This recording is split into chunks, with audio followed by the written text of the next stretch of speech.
बाद हम चलते हैं ग्रुप 5th की तरफ। ग्रुप 5th करवाने से पहले, बताने से पहले मैं आपको फिर से कहना चाहूँगी, ये जो साउंड है आप पूरी तरह से लेसन प्लान करके, कि जैसे मैंने अपनी फर्स्ट वीडियो में आपको लेसन प्लान बताया था, एक्टिविटीज़ बताई थी, एक्शन बताए थे, राइम्स, स्टोरी कैसे बनानी है, कैसे आपको लेनी है, ये सब मैंने बताया था, उसके अकॉर्डिंग ही कीजिए। और यही एक सही तरीका है बच्चों को करवाने का, स्टेप बाय स्टेप। अगर आप ऐसे ही बच्चे के ऊपर ठूसते रहेंगे और फिर सोचेंगे कि बच्चा बता क्यों नहीं रहा है, कर क्यों नहीं रहा है, सही नहीं बताया गया, कुछ अच्छे से नहीं मिल रहा है हमको कि कैसा करवाया जाए, तो ऐसे नहीं होगा बिल्कुल भी। रॉकेट साइंस आप अगर समझ सकते नहीं होगा।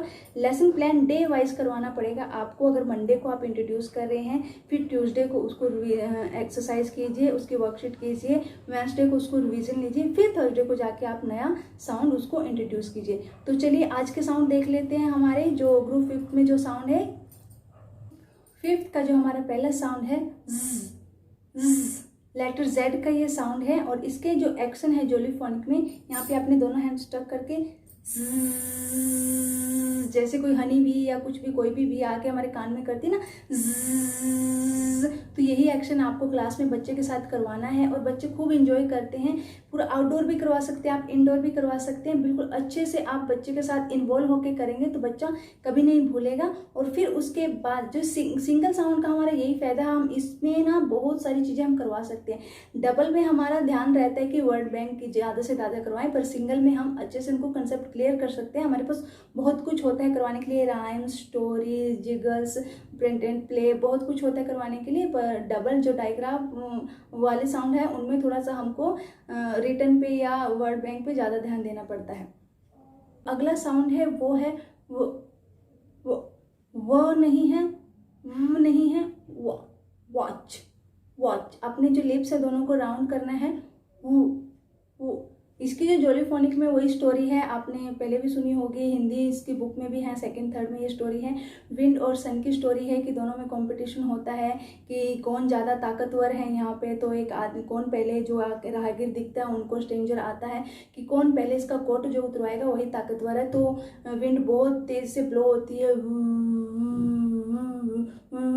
पर वो अपने कोट को वो आदमी अच्छे से टाइट पकड़ लेता है और फिर वो हार मान लेती है। फिर उसके बाद सन है तो बहुत ज़्यादा तेज गर्म हो जाता है, बहुत ज़्यादा हीट फैला देता है, तो गर्मी से परेशान होकर वो अपना कोट उतार देता है। तो यहाँ पे सन जीत जाता है। फिर जो विंड है वो गुस्सा होकर फिर वहाँ से चली जाती है।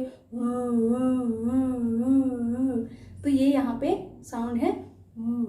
पूरा वो नहीं है, पूरा ऊ नहीं है, वो। तो ये बिल्कुल थोड़ा सा बारीक वाले हैं, थोड़ा सा ध्यान से करके सुन के बिल्कुल अच्छे से ये बच्चों को खुद पहले सीखे, फिर अच्छे से बच्चों को करवाइए। ग्रुप 5th का जो हमारा अगला साउंड है वो एक कॉन्सोनेंट डायग्राम है। और ग को साउंड मिला के, अगर मैं लेटर का नाम बोलूँ तो N और G को मिला के यहाँ पे साउंड क्रिएट हो रहा है। यहाँ पे जो आपका जो टंग का पीछे वाला हिस्सा है वो आपको ऊपर अपने टच करना है। बिल्कुल ग भी नहीं आ रहा है। आप जब बोलेंगे प्रैक्टिस के साथ तब आपको लगेगा। इसका एक्शन ये है कि जब भी हम कोई भारी सामान उठाते हैं, कुछ भी भारी चीज़ हम उठाते हैं, बच्चों को भी आपको ये बताना है, तो नेचुरली आपके उससे ये साउंड आने लगते हैं। यहाँ पे बिल्कुल जी का साउंड ग हल्का सा है और वो सुनाई भी नहीं देता है, और न का साउंड भी इतना क्लियर नहीं है, तो एक अलग ही साउंड ही बनाते हैं। और इसका जो है मान लो सॉन्ग है SONG, सॉन्ग, इसके लास्ट में वो आ रहा है, तो सॉन्ग सॉन्ग सॉन्ग सॉन्ग। अब ये जो डबल डायग्राफ होते हैं 2 लेटर वाले, इनका हमको क्या करना होता है कि इनकी ज़्यादा वर्कशीट पे हमको ध्यान देना पड़ता है। और इनकी पहचान के लिए आप बच्चों को बता सकते हैं कि ये मैक्सिमम लास्ट में ही आता है ये साउंड, मिडल में बहुत ही कम आता है, स्टार्टिंग में तो ये आता ही नहीं है, लास्ट में ये ज़्यादा आता है। जो पीछे वाला हिस्सा है टंग का, आपको ऊपर टच करना है। मुंह तो इसमें खोलना ही नहीं है, सिर्फ गले से और टंग का पीछे वाला हिस्सा आपको टच करना है। अगला साउंड है वो है लेटर V का ये साउंड है वैन, वायलन, वायलेट। तो यहाँ पे आपको जो फर्स्ट वाले जो लिप है ऊपर वाला, उसको नीचे वाले लिप्स पे रखना है, टीथ को अपने, और जोलीफोनिक में जो इसका एक्शन है, जो एक लड़का होता है विकी नाम का, और वो अपनी वैन को ड्राइव करता है और एक्शन भी इसका यही है।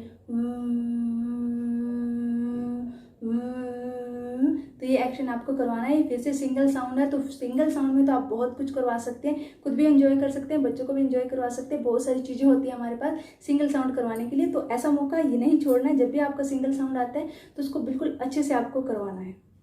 ग्रुप 5 के जो हमारे अगले साउंड आ रहे हैं वो थोड़ा कंफ्यूजिंग वाले हैं। ये डबल ओ, ये 2 बार है, डबल ओ डबल ओ।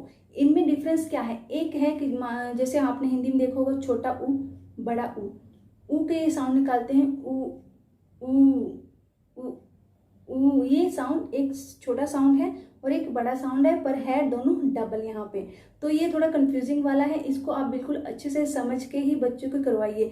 और ये इसकी ना कुछ टिप्स भी नहीं है, इसकी टिप्स रीडिंग ही है। जब भी आप रीडिंग ज़्यादा करवाते रहेंगे उससे बच्चा पहचान जाएगा कि ये साउंड यहाँ पे आएगा या नहीं आएगा। अब सपोज कीजिए आप जैसे बुक, अब बुक में क्या आ रहा है? छोटा आ रहा है बुक, और वहीं पे अब हम मून लेते हैं, MOON मून, से डबल ओ आ रहा है, पर मून यहाँ पे लंबा जा रहा है। जोलीफोनिक में इनको लिटिल ओ और लॉन्ग ओ ऐसे बोले जाते हैं। तो इनको आप बिल्कुल अच्छे से ध्यान से करवाइए। जितना इसमें रीडिंग ही आपकी हेल्प कर सकती है, बच्चे धीरे धीरे खुद ही समझने लग जाएगा। अगर आप लोगों ने हिंदी में 12 खड़ी की हैं तो आपको बिल्कुल आसानी होगी ये समझने के लिए, कंपेयर करने के लिए क्या इनके अंदर डिफरेंट है। इनके लिए आप जितने वर्ड बैंक यूज़ करोगे, जितने वर्ड ज़्यादा से ज़्यादा बच्चों को करवाओगे, तो बच्चा खुद से ही समझना शुरू कर देगा। जैसे हम हिंदी में शुरू करते हैं कि जहाँ पे जिस अक्षर में छोटी ऊ की मात्रा आती है या बड़े ऊ की, तो हम साउंड से ही पहचान लेते हैं कि यहाँ पे छोटे ऊ की आएगी, यहाँ पे बड़े ऊ की।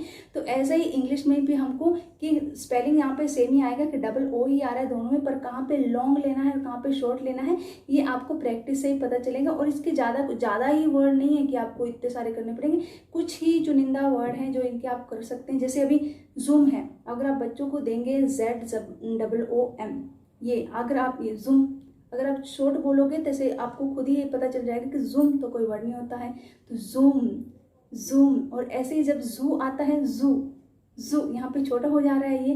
तो यही चीज़ें हैं जो आपको अपने बच्चों को अच्छे से समझ के उनको अच्छे से एक्सप्लेन करने, और इन चीज़ों को बार बार एक्सप्लेन करना, थोड़ा लंबा इनको ले जाना है। Did you ever hear a bee buzz, a bee buzz, a bee buzz? Did you ever hear a bee buzz like this? I see the clouds moving, whoa, whoa, whoa. I see the kites flying, whoa, whoa, whoa. I see the trees bending, whoa, whoa, whoa. The wind is blowing strong. If you're strong and you know it, say If you're strong and you know it, say If you're strong and you know it and you really want to show it, if you're strong and you know it, say Drive his van round the village, drive his van round the village, drive his van round the village.